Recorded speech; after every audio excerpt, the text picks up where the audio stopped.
cooking ribeyes today. We got 5 different flavors. We got the basic one, salt, pepper, and garlic. Then we got Elk Creek BBQ Rub. Then we got Tienda BBQ Rub. And then we got Blackstone Crazy Cajun. And this one is a JL Craft. We're gonna cook this reverse sear. The question was asked, how do I cook a reverse sear steak without a thermometer? I don't know, we're gonna try it out today. I got several. They've been out for about 5-10 minutes. Internal temp on that one's reading about 46 degrees, so they should be all about the same. We're gonna time it to see how long it takes for them to get to an internal temp of 115 degrees. We're also gonna use the finger method where you check this part of your thumb. Right there is this method right here is supposed to be rare. So I'm gonna compare that. That should be about the same temp that I need to be able to throw it to the sear section, which is about 115 degrees. So if the meat feels about the same right here as your thumb, then that should be about 115 degrees. We'll check back here in a little while. Been running steady about 275, 250, 275 for about 20 minutes, and the temp has climbed to 75 degrees. So from 48 to 75 within 20 minutes. Let's check to see what it feels like on the steak itself. Remember, we're doing that finger method where you feel this part of your thumb. Okay, let's see.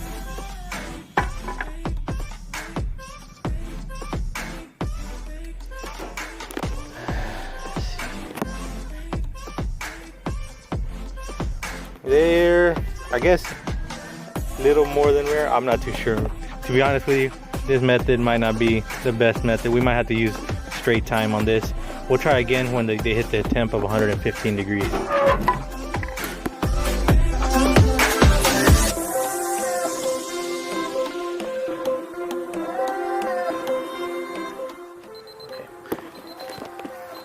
It's been 55 minutes. We finally hit the temp. It's 115 degrees. They got that nice smoke color. I've been using apple wood for the smoke. Time to shut this off.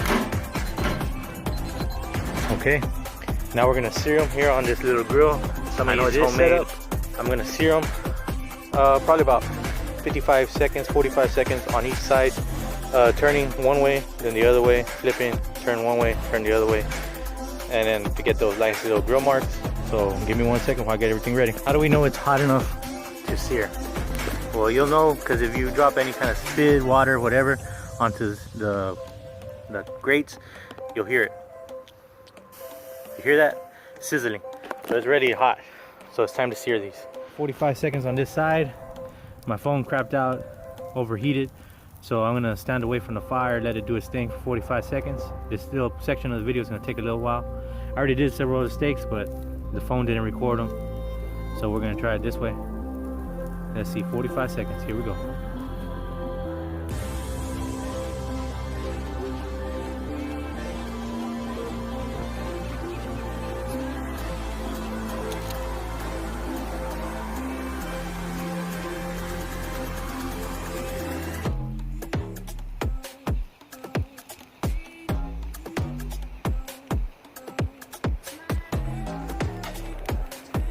Okay, that's 45 seconds right there. Then you get your steak, flip it over, like that.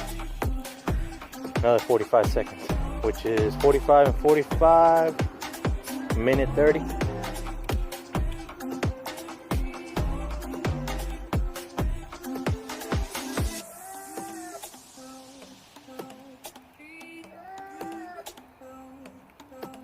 I don't know if you noticed on the steak, it looked kind of dry on the outside. That's what you want for steak when you're gonna do the reverse sear method. Because a dry steak on the outside doesn't mean it's dry on the inside. You want it dry on the outside so when it hits that heat, it does a Maillard reaction. So it gets that nice mahogany color, nice crunch, nice crispy exterior. You'll see it here in a little bit. Got a minute and 30, time to flip.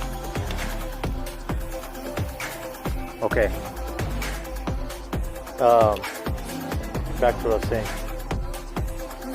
Oh man, I forgot what I was saying. Actually, the steak looks so good, got me distracted. Yeah, the Maillard reaction gives it a nice little crust. Okay, now 45 seconds is not a written rule where you gotta follow. I'm just using that for right now. If your fire is hotter or cooler than this, you might have to adjust it. You just have to check it. Don't leave your steaks unattended because they will burn. Especially a ribeye like this that has this nice little fatty area over here. It'll catch fire and it'll burn, ruin the whole steak. So you just gotta keep an eye on it. Here we go, got 15 seconds to the next flip. Well, actually I should be flipping right now, my bad. And there you go. Got the more or less crosshatch going on right there. Got another 45 seconds. Let's see. At 3 minutes we'll be flipping. Let me step back so the phone doesn't heat up.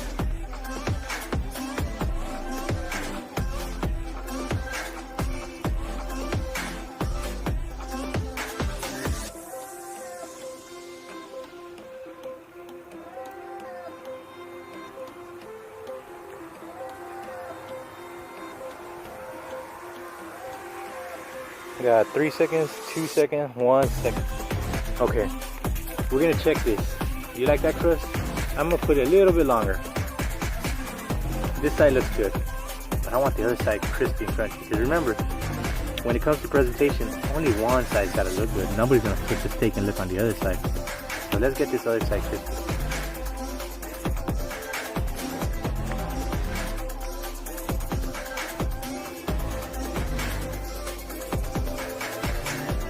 Okay, 30 seconds. Oh yeah, look at that. You see that fat sizzling on there? Okay, that's what you want. Okay, time to put it over here on the side. Let it chill out while you get the rest of the steaks done. Okay, I'll post and now these are the ones that I use in marinade. I got one thing to tell you about marinades. I don't like marinades. Why? Because they got sugar in them and all this other stuff. Plus the steak, for a reverse sear method, it doesn't dry out as much. So it doesn't get that nice char. Also, since it's got sugar inside the marinade, it burns on the outside, so you don't get that nice crisp. It just looks like, I don't know, it looks different. I don't like the way it looks. I don't like the way it comes out. But I'm not gonna lie, it does seem to have tenderized this steak a lot. So we'll find out here when we cut them up. Same method we're gonna do, 45 seconds each side. We'll probably carry the last side a little longer just to give it that nice little crisp. Here's 45 seconds, time to flip.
Coming up on 10 seconds for the next flip.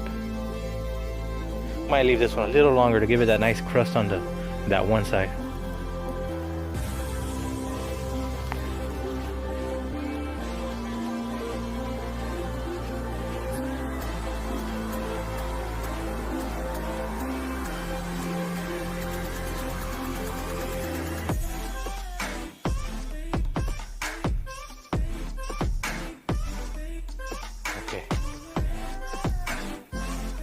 I'm gonna pull it here. Ran another minute on this one side. Okay, now it's nice. Looks pretty. Okay, I'm gonna put it to the side and we're gonna finish this other steak. So give me 1 second. All right, here's the end product. We got the 2 marinated steaks right here. We got salt, pepper, and garlic. Meat Tienda BBQ Rub. I believe this is Elk Creek. It might be the Crazy Cajun. I won't know till I try them. This is either the Crazy Cajun or the Elk Creek, which I'm thinking this might be the Elk Creek because it looks like it's got more caramelization. And if I'm not mistaken, the Elk Creek has sugar in it. So this might be the Elk Creek and this might be the Crazy Cajun. But I won't know until we try them. But look at these bad boys. Okay, while editing the video, I found that I never answered the question. How do you cook a reverse sear steak without a meat thermometer? Well, I tried 2 methods. I tried the finger and the thumb where it tells you medium rare, rare, medium well, and well done. and I found that method to be unreliable. So the second method I used was timing the steaks. Of course I used a meat thermometer to, I guess, gauge the progress, but timing the steaks I believe is probably be your best bet. The steaks I cooked were 1 pound each, so this method might not work for thinner steaks. So we cooked the steaks for about 55 minutes in a 275 degree grill. You can use a smoker, you can use your oven, whatever you use for 275 degrees. And then after that we seared them. The sear time took about 3 minutes, which is going to be 45 seconds one side, flip it, 45 seconds, flip it again, 45 seconds, flip it, 45, flip it one more 45, and then this is your last 45 seconds, and then serve it. To cook a well done steak, I'm not too sure. I don't really like cooking steaks well done. Next time maybe I will cook one just to see how it comes out, how long it takes actually. If it takes, I'm thinking it'll probably take another 20 minutes, but I won't know until I actually try it, right? So to answer your question, I guess your best bet is to time it. The cross sections of the steak, we got every single one cut up. The light's not doing it very much justice, but they are all medium rare. Let me see if I can pick one up. See that? Okay. When you cook a steak reverse sear, you don't get no gray steak. There's a little itty bitty bit of gray. You're never gonna get rid of that. But I go to some restaurants and you'll see steak is gray. Big old thick section of gray, big old thick section of gray. No char on the outside. Look at this, you got that nice red char on the outside. Okay, go to the next one. Smaller steak, maybe I messed up this one. This one has a little more gray in there, but not too bad. Medium rare as well. Got the nice char on the outside. This one, medium rare as well. Less gray actually. And we got the nice char on the outside. Here's a tried and true salt, pepper, and garlic.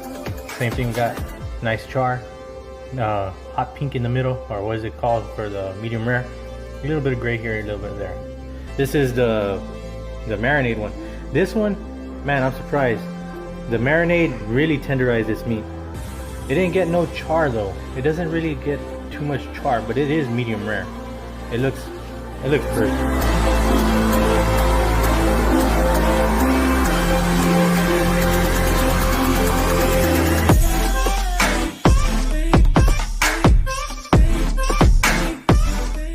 Alright, here are the cross sections of each one of them. I figured out which is which. Okay, this one we knew was a salt, pepper, garlic. This one is the Elk Creek BBQ Rub. This one is the Tienda BBQ Rub from HEB. And then this one is a Blackstone Crazy Cajun. My favorite method of eating these is, of course, ribeye tacos. Who doesn't love tacos? So I'm gonna make a taco of each one, and then I'm gonna give you my opinion. So give me 1 second while I get those tacos made.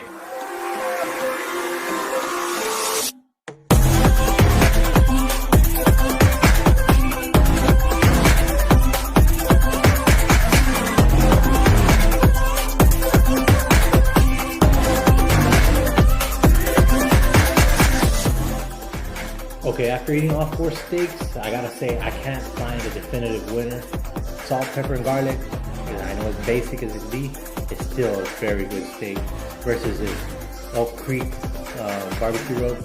Elk Creek BBQ Rub is delicious. It's got a nice sweet flavor on it. Would I use it again for beef? Probably not. I would use it on my porks, my chickens, my fish, the vegetables. And then we got the Tienda HEB BBQ Rub.